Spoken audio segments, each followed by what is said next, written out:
Okay, Yossi, you're going to be host, okay? I'm host. Okay, so I'll record now then. Yeah, I did. I started already. The Rav is ready. Go ahead.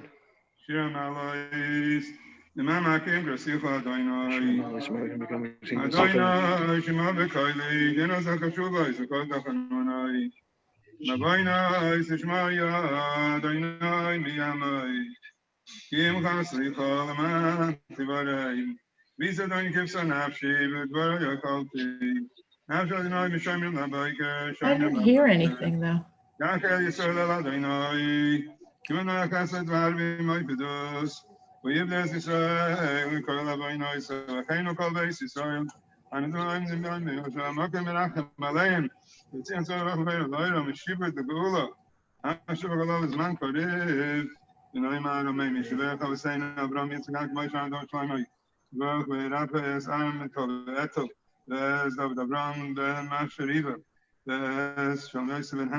Yeah, this is not working.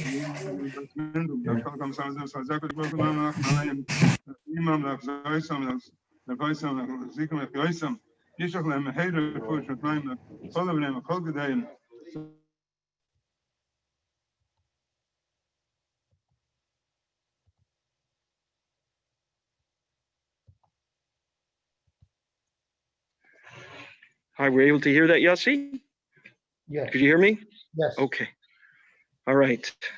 So our first part of our program tonight, first of all, everybody, welcome back to LoopRadio. It's a pleasure to be here in Shul and not remotely talking about Shul, but actually being in Shul. The Rav is here with us as the first program for the new year. And as it is close to Rosh Hashanah, the Rav wants to ask me to introduce somebody very special who's working very hard for the Shul. First of all, welcome to the whole island. Baruch Hashem, we're excited to be back in Shul. We're excited to be back in Shul. And the bunch of hope that the bunch of Kabbalah students here in the Semitic, and we're all waiting to be able to inspire. Since Corona started, we had a group of from our board who mamish put the whole Leib and Nefesh into the Beis Medrash. First, in the beginning, how to close it, when to close it, and then when we had to open it in the proper way, in a safe way, and we put in hours and hours and thought and everything that had to be done. And consists of a kohen, Yeshai Meir HaKohen Vatnik, Shlomo Zolti, and a Pearl altar, Pearl HaKohen altar, and also Uri Gromel put a lot of time in it and everything and effort, and now especially the seating, he's putting so much time into it. And I, as a Rav, it was such a pleasure working with them. Everything they did at the end is, what does the Rav hold? Everything was no pressure, no pushing, bullying the Rav, asking what the Rav holds, what the Rav wants, and that's and it's unbelievable the work they put in. The people don't realize how much work goes in, especially now, the seating with the distancing to have enough room for everybody in the Smedrash. So much work is put into it, and the Lightman helped out with the seating, helped them. The Kleiner helped with other things in the show. Now we put on the windows and everything. I want to call Maybe should pay every one of them to keep them healthy. And also the whole board and everyone in Agudah is working, but it's unbelievable how many hours are spent. People don't realize how many hours are spent to make sure that everything's working, clapping. So I want to introduce Uri for mamish hours and hours. I know every time I speak to him, it's not working. He's just putting hours into the Medrash. And everyone knows Akiva the whole time kept us the Medrash going, even virtually. Now Hashem's continuing virtually inside the building, the Medrash, all the shurim going on here, Baruch Hashem, here and on Zoom.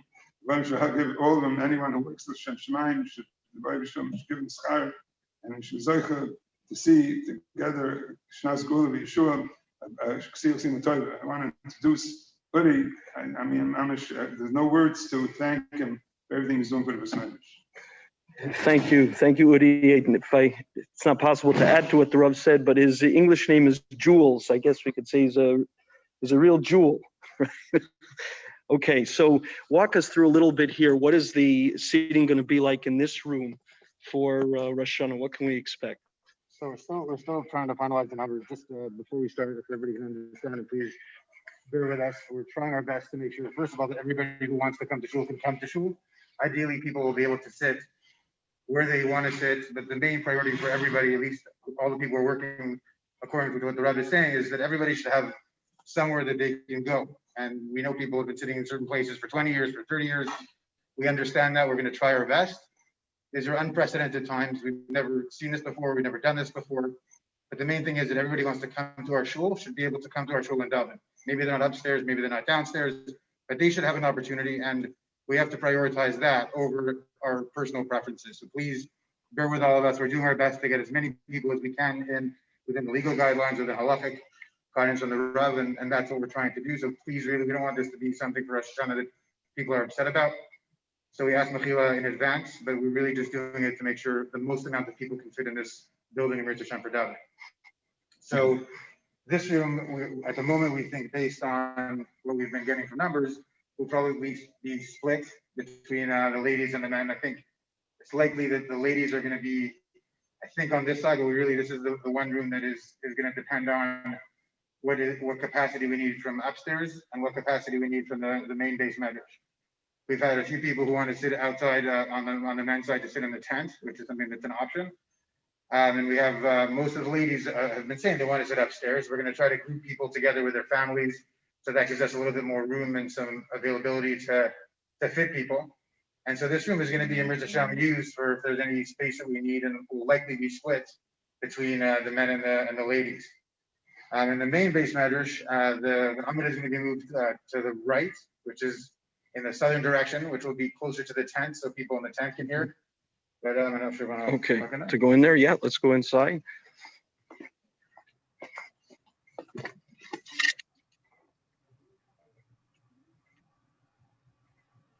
So the plan is to move the Amud, which right now is in the middle, to move it closer to this side, either further away from the Aron or even possibly all the way to there, and then that would free up a little bit more space in the middle.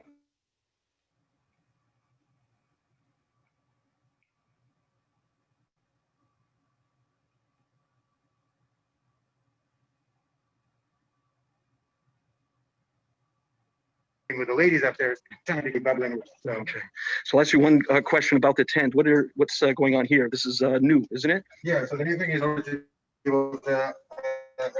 can you go back into the old base medrash? You don't have good reception there, and we cannot hear well. The first thing with the tent is it obviously gives us more space. No, that's okay. It's still in here. That's okay. So there's 25. Yes, because I have to turn the microphone on there. So.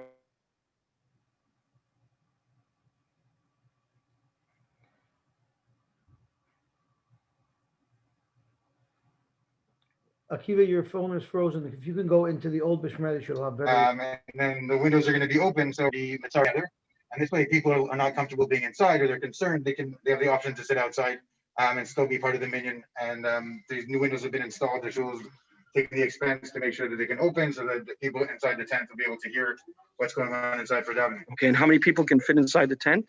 So I think probably around 25. We're thinking in terms of. Right, and people can sit beyond the tent if there's no room in the tent? Yeah, I mean, right now, I think there's 10 people who are Right. sitting in the tent. So if people want to change their minds, I think people have my email address to let me know what their preferences are. Right. I think there's only around 8 people who haven't told us. People can still change their minds, but obviously we prefer people to land where they want to sit, and we can try to work with what we have so far. Okay, so as soon as there's new information, you're going to let everybody know. If they have any questions, they can certainly email you. Is that Yeah, right? people haven't been shy to email with questions, and they can continue. I'll do my best to get back. Okay. Don't tell my job how quickly I respond to emails. Okay, thank you very much. All right. Thank you, Udi. Thank you very much for your time. Thank you. Thank you. Okay, we have to. All right, we're going to go back. If Yossi, if you can find Rabbi Heber on. The volume is off here. Just have to turn it up a little bit higher. We'll find it. Okay. Go ahead, Yossi. Does Rabbi Heber dial in? Yes, I'm here. Do you hear me? Yes. Okay. Okay. Just one moment. Yossi, just shall I hold on begin? 1 second. Yeah, could you spotlight him first? I will just ask him to speak up again so that I can see who he is. I don't see him on here. Okay, do you hear me now? Can you hear me? I could hear you, but I can't see you yet. Hello? No, I'm just on the phone. Oh, okay. So 1 second. Let me see if I can find you then. Join audio. Akiva, your finger is in the screen.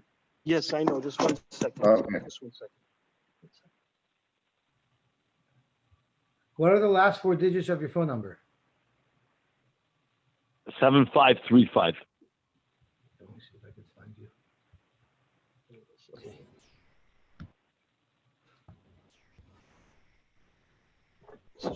Okay, Yosy, we can be heard here live and the Rav can hear us.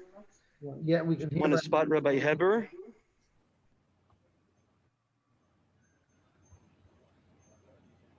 But we don't. We only have a Heber on the phone.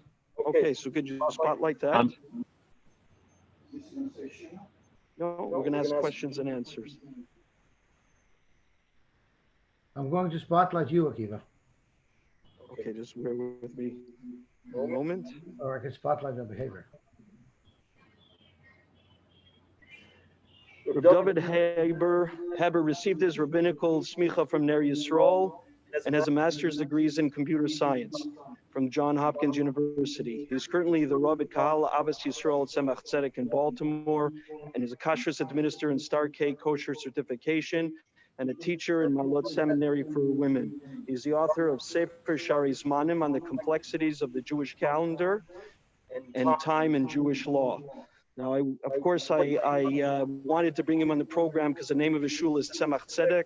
That's not enough of a reason. Of course, my family davens a shul. That's also not enough of a reason. However, a good enough reason is Dovid Kleiner's son-in-law, Mendy Reicher, is the gabbai in that shul, and that's what got Rabbi Heber on the program. But in all seriousness, Rabbi Heber, thank you, first of all, for coming on. The last time I was in Baltimore, you discussed something that piqued my curiosity, and that was the connection of Pluto to the Jewish. Could you expound on that? Okay, so I'll begin with that. I'm going to come back to that in a moment. I'm going to start with something else, and then I'll lead into Pluto, if that's okay. Okay, go ahead. I'm just confirming that everybody hears me okay. Yes. Okay. First of all, B'shus the Rav Shlita, I think my biggest secret is that I was able to learn in the same yeshiva as the Rav Shlita, but although well after the Rav, I started my yeshiva days in Chicago Taube, and I was able to learn there before Ner Yisrael. I was there for high school, and in this medrash I was able to learn by Rabbi Dovid Keller, Zechar Tzaddik Livracha, and then I came to Ner Yisrael. My fahera to Ner Yisrael was Rabbi Keller Shir. Parenthetically, Rabbi Keller was just nifter and made a tremendous impact on all of his talmidim. And my Adam learns in the Kollel in Chicago Taube, and my daughter had a baby, and we were actually there at the time of the P'tira. So I was lucky to be by the Levaya for our dear beloved Rabbi Rav Keller, Zechar Tzaddik Livracha. And so again, it's just the Rav Shlita, and thank you very much for arranging this, all the Askanim. I want to talk a little bit about the Jewish calendar. We're going to get to Pluto a little bit in a few minutes. Pluto's a little bit further down because we have to first understand some other details of some of the questions which came up. And that is that we're holding now on Erev Rosh Hashanah, and Rosh Hashanah this year is a Shabbos. Now, Agav, this is the first time in 11 years that Rosh Hashanah is a Shabbos. So it's almost nishtakach. Anyone, bar mitzvah bacher won't even remember the concept of not blowing shofar on Rosh Hashanah, because 11 years ago a bar mitzvah bacher was 2 years old. Even a ninth grader won't remember it, because it was taka a long time ago. It was a very, very long streak of time that we've been zeicha to blow shofar every year, and this year, of course, we're not going to blow. The other question which came up, and this all ties into what we're saying, is first of all, why is Rosh Hashanah on Shabbos this year? And number two is why has it been such an early Molad? It's played a little bit havoc with Kiddush Levana, because the size on Kiddush Levana goes by the Shas HaMolad, and the Molad has been running very early, 2 days before Rosh Chodesh typically, And if you add up the days when you can say Kiddush Levana, the last nights have been relatively early. Every month I get a call on Tezvav, can I still say Kiddush Levana? And the answer is no, you haven't been able to say it on Leil Tezvav, even though most months you're able to say it. So what's different and what's happened? The answer is something that we're not going to announce this Shabbos in Shul, and that's the Molad. It's ironic that the most important Molad of the year, which is the Molad of Chodesh Tishrei, is the one that does not get announced. And my father Rasham used to tell me that I believe it was from the Baal Shem, that the Molad of Tishrei is the Kiddush HaChodesh or the Bevarchim HaChodesh is in Shamayim for Chodesh Tishrei. The Eibishter Alein, Chodesh Atzmai is Bevarch the Chodesh for Gans Klal Yisrael. But the Molad of Tishrei is going to take place on Thursday afternoon, 38 minutes and 17 halakim past 2. So it's basically about 2:30 on Thursday afternoon. There's 2 rules in the calendar. There are really 4 rules, but we're going to talk about 2 of them. One rule is anytime the Molad occurs after 12 noon, Rosh Hashanah is postponed till the next day. So here it just missed. The Molad is at 2:30 p.m. on Thursday. Rosh Hashanah cannot be on Thursday. It's pushed off. And the reason for that is because Eidim will not be able to see the moon in time in order to be Mekadosh Chodesh on Thursday. If the Molad occurred on Thursday, there's not enough time to really see it. There's a Baltimore in Rosh Hashanah that speaks about inyanim of exactly where they stood on the far B'dinas Hayam, far away in China, and even in China they're not going to see the moon on time. And that Agav is the Baltimore, the famous Baltimore Shita that relates to the international dateline, because in that discussion he's telling us where the end of the world is, Shita Sai. And again, maybe for a different time we could get into that union of the dateline.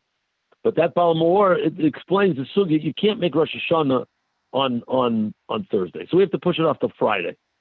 Okay, we know Rosh Hashanah cannot fall out on Friday because of a rule Le'adu Reish. What is Le'adu Reish? What does that mean? Why would Rosh Hashanah be on Sunday, Wednesday, or Friday? The answer is the Molad can occur on Sunday, Wednesday, or Friday. The moon doesn't it comes when it wants to come, and therefore what Le'adu Reish means is if the Molad of Tishrei occurs on Sunday, Wednesday, or Friday, we push off Rosh Hashanah till Shabbos. We cannot have Rosh Hashanah on Friday because the Yom Kippur would then be on Sunday. It would be too difficult for that. The Gemara gives reasons that you won't be able to bury a mace, but even just practically to illustrate this point, imagine getting ready for Yom Kippur on Shabbos. How would you bench licht? How would you do many things? It would be too difficult. So we push off Rosh Hashanah until Shabbos. So the bottom line is that this Molad is on Thursday afternoon, and yet Rosh Hashanah is postponed all the way until Shabbos. So therefore the Molad is early this month, and therefore the entire year, the Molad has been running early in the course of the year in order to accommodate the days to fall out early, meaning early in the month.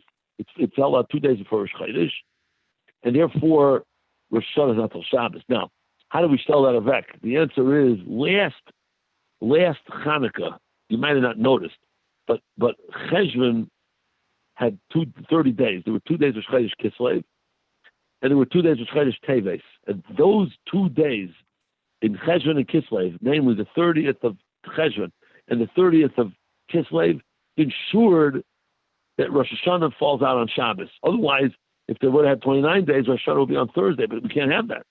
So therefore, it's Agav, by Chanukah Gufa, we established the calendar for the entire year, which is very interesting, a little bit early for Chanukah Torah, but the Yevonim wanted to stop. One of the things they wanted to stop was Rosh Chodesh, and the Pashup Pshat of, Mila and Shabbos, and Gavaldi Gazachim, but why is Rosh Chodesh so chashav, Beinehem, that they wanted to stop it? The answer is we couldn't celebrate Yom Tov properly without Rosh Chodesh. But it's more than that. Mamish, the calendar, our calendar today, we are celebrating Rosh Hashanah on Shabbos because last Hanukkah we had 30 days in Kislev. Gufa during Hanukkah comes the tikkun of the Luach, which is mamish fakert from what the Yevonim wanted. They wanted to destroy the calendar. So fakert, during Hanukkah we ensure that the calendar is set so that Rosh Hashanah can fall on Shabbos. Now, let's talk about Pluto now. It's very interesting that if you look, the tour made a cheshbon. If you want to look it up, you can see it in the tour in the Rosh Chodesh. It's in the Tav Chav Ches. The tour has a big chart. Has two big charts. And the basis of those charts are that every 247 years, the calendar repeats itself. What does that mean, repeat itself? We're talking about the 247 years ago, I could tell you that Rosh Hashanah was on a Shabbos. And 247 years ago, we had 10 years in a row that Rosh Hashanah did not fall out on Shabbos, like the last 10 years. So in 1773, Rosh Hashanah was on Shabbos. I can tell you that. How do I know? Because Rosh Hashanah in 2020, in other words, Tavshin Pei Aleph, Rosh Hashanah is on Shabbos. So Rosh Hashanah 247 years ago was on Shabbos also. And the reason why is that so? How do I know that? The answer is the tour realized that the years repeat themselves every 247 years. And the reason is as follows. If we look, we know there's a famous 19-year cycle. The 19-year cycle. What's the 19-year cycle? We know that the Hebrew year ebbs and flows back and forth. Sometimes the Rosh Hashanah is later, it's early years, later years. Goes back and forth. Every 19 years, it repeats itself. The Hebrew and English day come together. Now, really, there's more to this cycle. My son Grada just celebrated his 19th birthday. He's in yeshiva. It was off by a day. It has to be off by a day because sometimes it works, sometimes it's off by a day. The way the calendar works, it's impossible to be always because sometimes you have a civil leap year and so on and so forth. Fine. So in 19 years, there are 235 months. In 235 months, the moon goes around the sun. The moon goes around the earth 235 times. How do I know that number? There are 12 months a year, and 7 years have an Ibriyar. There's an extra month, 235 months. Fine. The day of the week will not repeat itself in 19 years. However, in 247 years, is 13 cycles of 19 years. In 13 cycles of 19 years, the Molad will come back to the same place that it was 247 years ago, almost. I'll come back to that almost in a minute. But the Molad, this Rosh Hashanah, occurs, as we said, at 2:38 in the afternoon on Thursday afternoon. So Rosh Hashanah is on Shabbos. 247 years ago, it was approximately the same time. It was a little bit off, about an hour later, but that's the same thing, Thursday afternoon. The Molad is going to be Thursday afternoon. Rosh Hashanah is going to be on Shabbos. So it takes 247 years to have the cycle, and that's the luach of the tour, repeats itself every 247 years. It's very interesting. The Heber created a world where we have a. It used to be a planet. When I was a kid, it was a planet. Now it's called a small planet or a minor planet. It's Pluto. Pluto is way out. It's the last. When I was a kid, that was the last of the planets. Now again, they demoted it. It actually was only discovered in Flagstaff, Arizona in 1930. It's a relatively new planet, only 90 years old. It's an old planet, but it was only discovered 90 years ago. How long does it take Pluto to go around the sun? No. How long does it take the Earth to go around the sun? It takes 365 days. How long does it take Mercury to go around the sun? It takes 88 days. How long does it take Pluto to go around the sun? 247 years, which is amazing. You have a planet out there that in one cycle goes through a cycle of the tour, which is where the calendar repeats itself. That's 247 years, a little bit of change, and it's average 247 years. And that's very interesting that there's a simon in the heavens, in Shamayim, of Pluto, that Mamish is exactly the luach of the tour. Now, we have to mention that the tour's luach is not precise, and the Acharayim speak about this, because it moves, the Molad shifts a little bit less than an hour, but I think 51 minutes. That shift usually has no ramifications. It's Thursday afternoon. Every so often, the luach in the 247 years actually moves to another day. Let's say, Lamashal, 247 years ago, it was at 12:05 noon on Thursday. So Rosh Hashanah will be on Shabbos. And then all of a sudden, it shifts to before noon, so Rosh Hashanah will be on Thursday. So within the tour, there are some years that are shifted, but it's not that often. Okay, that's the shaykhs between, that's understanding some of the questions that were asked. Why do we have an early Molad? And what's the connection between Pluto That's the connection. Now, this year is a very unique year. Let's talk about Tavshin Pei Aleph and what to expect in the course of the year. And that's as follows. First of all, it's Rosh Hashanah is on a Shabbos, as we explained. Number two is it's a chaser. Chaser means there's only 29 days in Cheshvan and Kislev. And the third part of the year that we need to know is that Pesach falls out on a Sunday. So something very interesting of this year. Every year has what's called a Kriyas Hashanah. You can look at every luach, and it begins the luach as a Torah luach, which is commonly used for the last 40 years. Every luach, the Rabbi Yetta, the luach shows you the Kriyas Hashanah. There are 14 Kriyas Hashanah. The most common is Heichav Zion, which means Rosh Hashanah is a Thursday. It's a Kasidron, which means Cheshvan is 29 days and Kislev is 30 days, and Pesach is on Shabbos. That's the most common. Okay? This year is not the least common. The least common is what's called Heishan Aleph, which means Rosh Hashanah is a Thursday, and Cheshvan and Kislev have 30 days, and Pesach is on a Sunday. That Heishan Aleph is Mishunadik rare. It occurred in 1903 and did not occur for another 71 years until 1974. Was the next time that it happened. It will happen again in 2025, right? So it does. It happened also. It does happen. It's not every 74 years. It does happen more frequent, but that is the rarest of all the years. Zayin Ches Aleph is a rare year. Any time Pesach is a Sunday, it's a very rare year. It does not happen that often. I don't have time to explain by Arichas, but I'll just say the Kitzer, why is Pesach Sunday the rarest? When Pesach is a Sunday, Rosh Hashanah is a Tuesday. So look at the way I'll do Reish for a minute. If the Molad occurs between 12 noon on Tuesday and 12 noon on Thursday, Rosh Hashanah is Thursday. You have 48 hours. If Rosh Hashanah occurs between 12 noon on Thursday and 12 noon on Shabbos, Rosh Hashanah is on Shabbos. You have 48 hours. If the Molad of Tishrei occurs between 12 noon on Shabbos and 12 noon on Monday, you have Rosh Hashanah on Monday. So you have 48 hours. You have 48-hour chances. Now, there's a little bit of a difference here. It's flopped out for 48, but it's close. I don't have time to be mazed with the exact number, but it's 48 hours. For Rosh Hashanah to be on a Tuesday, the Molad has to occur between 12 noon on Monday and 12 noon on Tuesday. That's only 24 hours. It's only a 1 in 7 chance. The other days of the week have a 2 in 7 chance.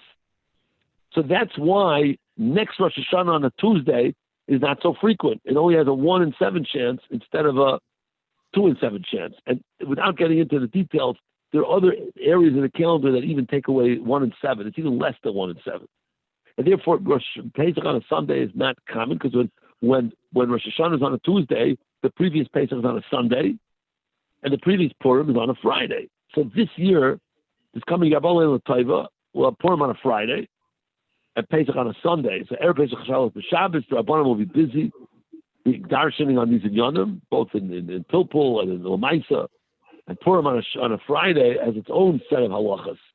Go to Yerushalayim or HaKodesh or Purim Mishulish. You'll have 3 days of Purim, Friday, Shabbos, and Sunday. They'll end the Megillah on Friday.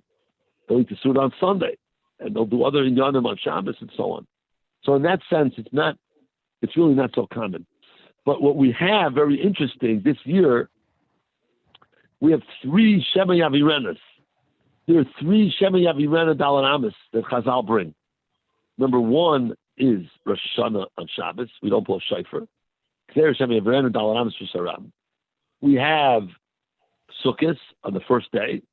We have a Gzer Shem Yaviren Dalam Saram. We don't take Lulav and Esrog on the day right day. And Yerushalayim HaKodesh, Purim falls out on a Shabbos, right? We can never have Yudal and others, never a Shabbos. So that Shem Yavirena never applies outside Mukevas Chayma. It only applies practically in a Mukevas Chayma, which practically speaking is Yerushalayim. Purim and Tezvav is Purim in Yerushalayim. Tezvav is on a Shabbos. Gemara Megillah, you cannot read the Megillah on Shabbos. Shem Yavirena Dalan Amos B'Shus HaRabim. So we have all 3. This is the only type of year that we have Gzeira Shem Yavirena Dalan Amos applied to all mitzvahs. By the way, the last time We had a Zion Ches Aleph, was in Tavshin Samach Aleph, that was 2000 and 2001. The time before that was Tavshin Lamed Zion, 1976 and 1977. Now again, we've had Pesach on Sunday and Purim on Friday. In the year we had in 2001, we had in 2005, we had in 2008 as well. But in other words, the Zion Ches Aleph is only on average once in 23 years, and again, it's infrequent. It'll next happen in Tov Ches 2047, 2048, and then not again until 2074, 2075. So you could see it's spaced out in 100 years. It only happened about 5 times. What's unique about this, unique from any other year, is also if you work, it's a very good year for people who work. It's the best year for people who work. What I mean, if you don't work for an organization that gives you off Yom Tov, and you have to take off holiday and vacation days for Yom Tov, this is the best year, because there are 13 days of Yom Tov in Chutz La'aretz. You have 2 days. You have 2 days of Shani. Yom Kippur is 3. You have 4 Sukkos, that's 7. And you have 4 Pesach, it's 15. And I'm sorry, you have 13. That's right. You have 2 Rosh Hashanah and Yom Kippur is 3. You have 4 Sukkos, it comes out 7. You have 4 Pesach, comes out 11, and you have 2 by Shavuos is 13. In the worst scenario, if all of those days fell out on a weekday, you would have 13 days to take off. This year, you only have to take off 4 days, because all the Yom Tov and Tishrei are on weekends, except for Yom Kippur, so that's 1 day. Pesach and Shabbos is Sunday, Monday, the first days. You have to take off Monday, and then the last day is the Shabbos Sunday. So you might don't have to take off. Again, let's say I'm not including Chol Hamoed in this cheshbon here. And Shavuos is Monday, Tuesday, so that's total of 4 days.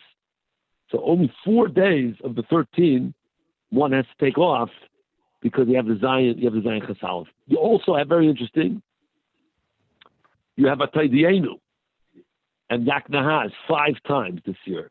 You have it 3 times at Tishrei, and then Pesach, you're going to have it 2 times. I'll tell you a beautiful vart from the Marsha, which you could appreciate. The Gemara in Brachas, in the 5th parak, when speaking about Havdalah, at the end of the Sugi before the Mishnah, says that the Maganitza Bavel, there was a beautiful pearls that were written in Bavel, Vataydienu, the beautiful tefillah of Vataydienu, that we say rarely. It's not that often. It was written in Bavel, beautiful jewels. Agav Vataydienu Yak are more infrequent than Erev Tavshilin. There are no Erev Tavshilin this year. Right? I saw there was a mice, I don't want to say where, a mice had sent out by accident. They sent out before Yom Tov, not in Baltimore, a different city. They sent out an Erev Tavshilin card. I was saying, no, this is not the year you want to send out the Erev Tavshilin card. It's not Negeya. You know Erev Tavshilin. Fine. So the Gemara in Brachas in the 5th parak says that Hahu Marganisa for Bavel. The Marsha says, why Bavel?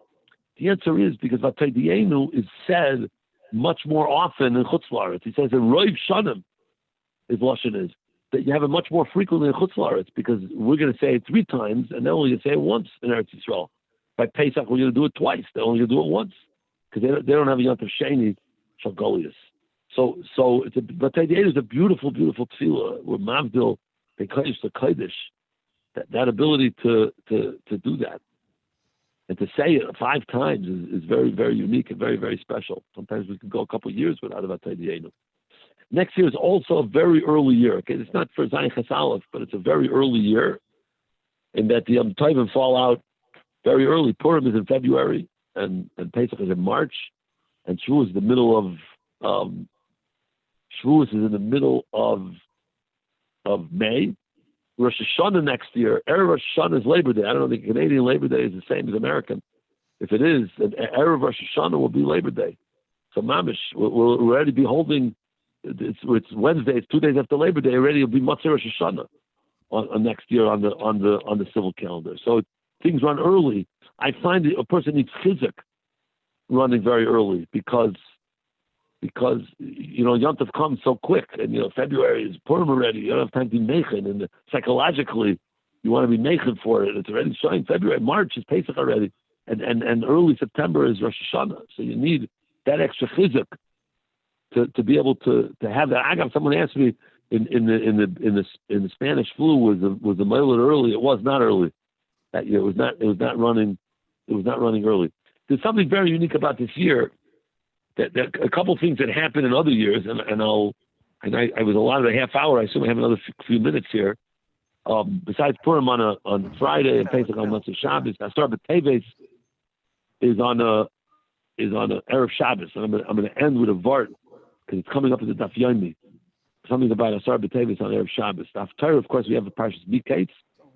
At the end of the year, we're going to have the longest slichas as well.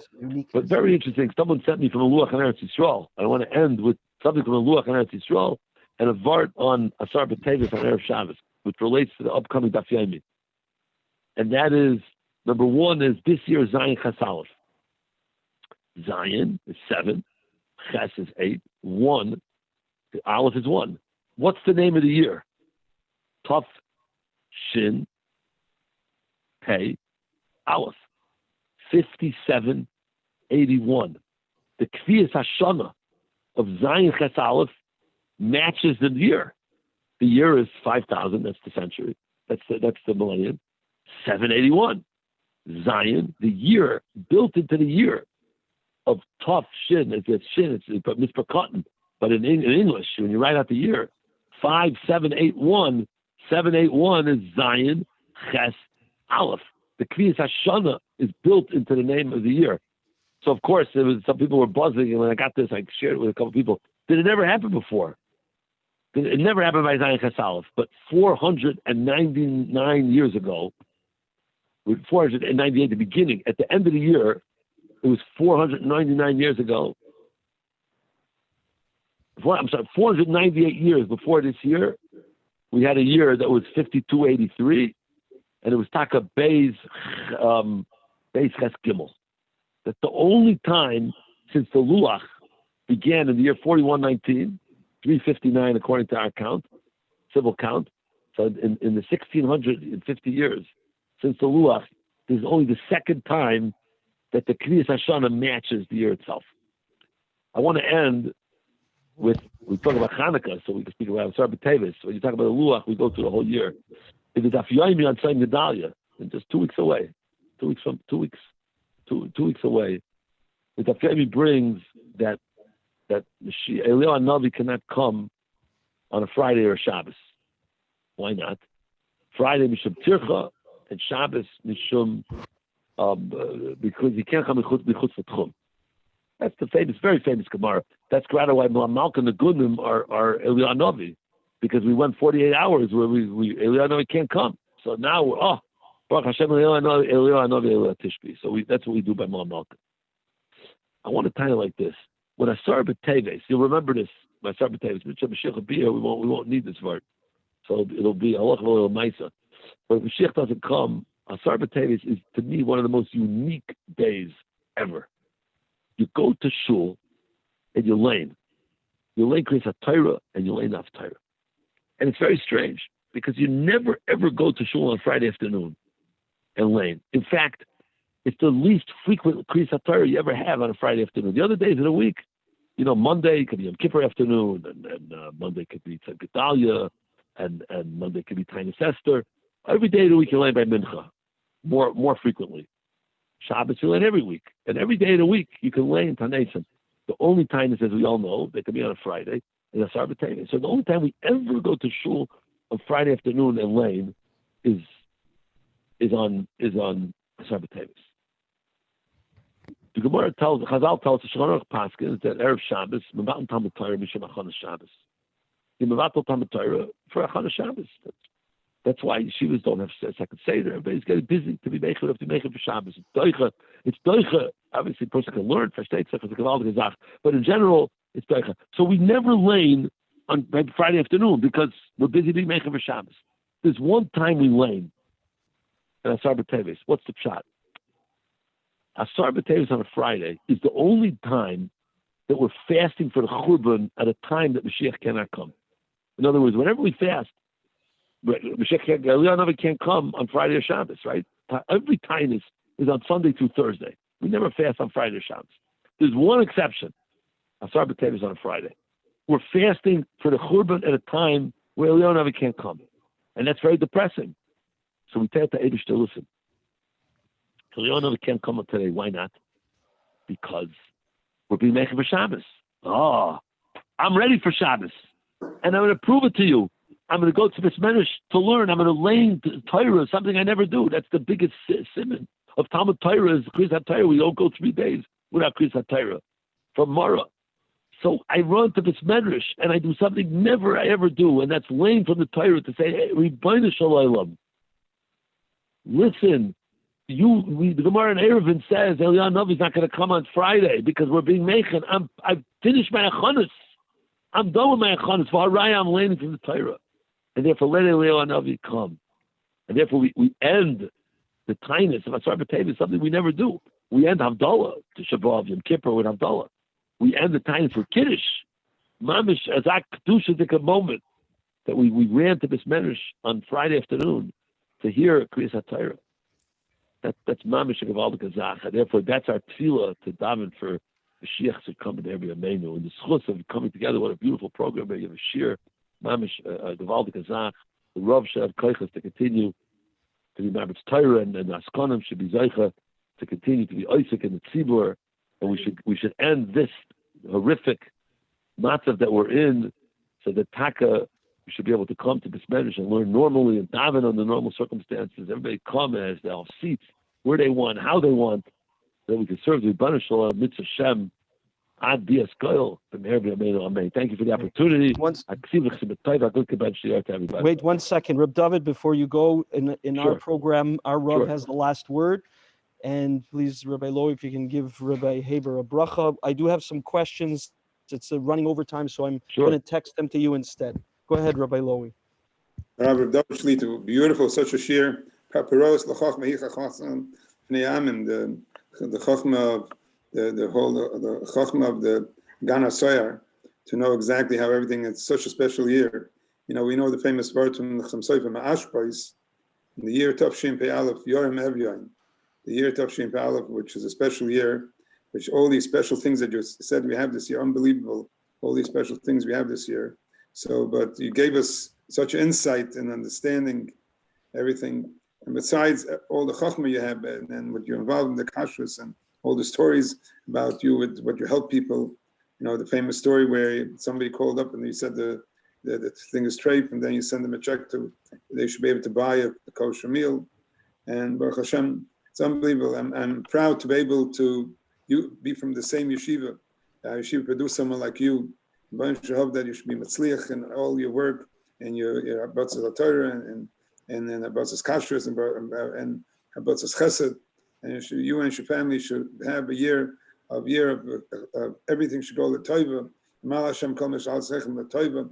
Should be a year of Gula Yeshua, a year that you should have everything you need with Panos Bereivach and Ruchni is Bereivach and Gashmi is Bereivach, and together we should be zeicha to go connect Mashiach Tzidkenu, the Meher B'Yameinu. Thank you so much for your beautiful Amen. beautiful Thank share. you. Thank you. Thank you, Rabbi Heber. Thank you, Rabbi Lowy. Thank you all for tuning in. Tomorrow, the Philadelphia Parlor meeting is available. We'll be sending out the link. Next week, the Mirz Hashem, I think on Thursday night, the Rav will be giving the Rosh Hashanah speech. It's normally done before Tkiyas. Will be done on Thursday. Please join us then. Thank you very much. Have a wonderful good Shabbos. The Jewish calendar is just amazing. Thank you. Calendar is Thank you, amazing. brother. Thank you. Big covet for us. Okay, that's where I'm going now. Okay, Daf Yomi is next, and say everybody who wants to tune into Daf Yomi will continue on this channel right here. If you join for Daf Yomi, please stand by.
הוא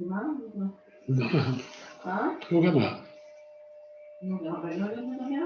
לא, הוא גמר.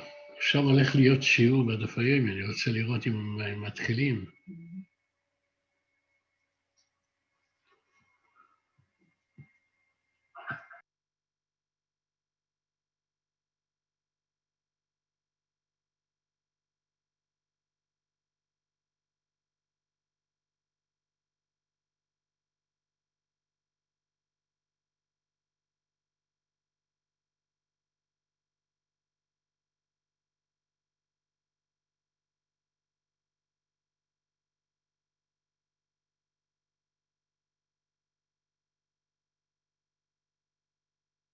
Nine Ches Aleph is